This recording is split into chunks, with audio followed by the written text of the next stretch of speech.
এখন তো মানে হলে চলছে, যেটা আমাদের প্রত্যেকের দেখা উচিত, কারণ তিনি ছিলেন মানে তার সময়ের অনেক এগিয়ে একটি মহিলা, যিনি শুধু মানে এখন আমরা কত কিছু বলি আরজে ডিজে, তিনি কিন্তু সাটল ওয়েতে সেটা সেই সময় সেটা প্রতিষ্ঠা করে গিয়েছিলেন। আর রান্নার বই তিনি প্রথম লিখে গিয়েছিলেন। তো তিনি মানে ওটা ভীষণভাবে তাকে রিলেট করতে পারি আমি। Thank you. আর মানে আমি তিনজন মানুষ আমার জীবনে খুব ইম্পর্টেন্ট, তিনটে মা। একটা আমার মা, একটা হলো আমার শাশুড়ি মা, পরপর মারা যায়। তারপর 2020 সালে আমার স্বামী চলে যায় এবং আমি পর্দার আড়ালেই চলে যাই, কিন্তু এই মানুষটা আমাকে ছাড়েনি। 2023 সালে 10-এ এই অনুষ্ঠানে প্রথম আমি আমার স্বামীর মৃত্যুর পর আমি আসি লোক মানে সমাজের সামনে এই ঋতুর হাত ধরেই আবার। আর সেখানে আবার আমার দেখা হয় আমার আর এক মায়ের সঙ্গে। সবসময় তো মানে গর্ভে জন্ম নিলেই মা বলা যায় না, মাসিমা, মানে নন্দিতা সেনগুপ্ত ঋতুর মা আমার মাসিমা আমার হাত ধরে ধরে বলেছিলেন, না বাঁচো, সুন্দর করে অ্যাওয়ার্ড অনুষ্ঠান মানেই স্পেশাল, কিন্তু মায়ের জন্য মায়ের তো আমরা সত্যি কখনো থ্যাংক ইউ বলি না আলাদা করে।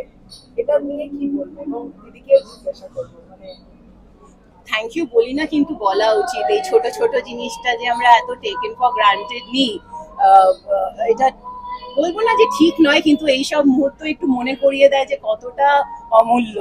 যখন অনেকজন এসেছে যাদের পাশে শারীরিকভাবে মা নেই, তখন অ্যাকচুয়ালি বুঝি যে কতটা স্পেশাল এই সময়টা যেখানে পাশে মা আছে। আমি জানি আমি আমার বাবাকে হারিয়েছি, তো যখন হয়তো আমি অন্য কোনো কারুকে তার বাবার সাথে দেখি আমি সেটা বুঝি। তো আমি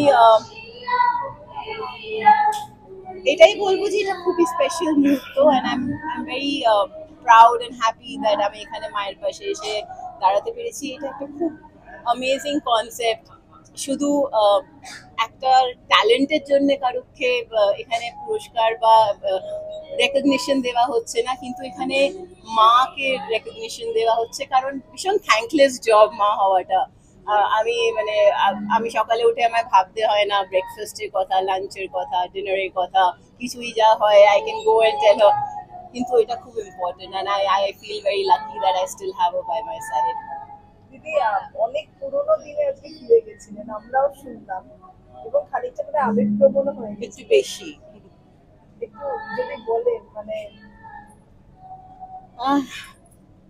মানে আমার মানে 16-17 বছর বয়সে বিয়ে, এবং আমি আমার বাপ মায়ের একমাত্র সন্তান ছিলাম। আমার মা ক্লাস 10 অব্দি পড়াশোনা করেছিলেন। খুব মানে কি বলবো, অর্থোডক্স ফ্যামিলিতে তার জন্ম ছিল। খড়খড়ি দিয়ে তাকে বাইরে দেখতে হতো, কিন্তু তিনি প্রত্যেক ভীষণ ভালো মুক্ত ঝরানো হাতের লেখা ছিল তার। ভীষণ বই পড়তেন এবং কোনো সংস্কারের মধ্যে মানে বেঁধে ছিলেন না। তার কাছে নারী পুরুষ সমান ছিল। সে একটা সন্তানের জন্ম দিয়েই তখনকার দিনে ভাবিনি আমার আর একটা ছেলে কেন হলো না।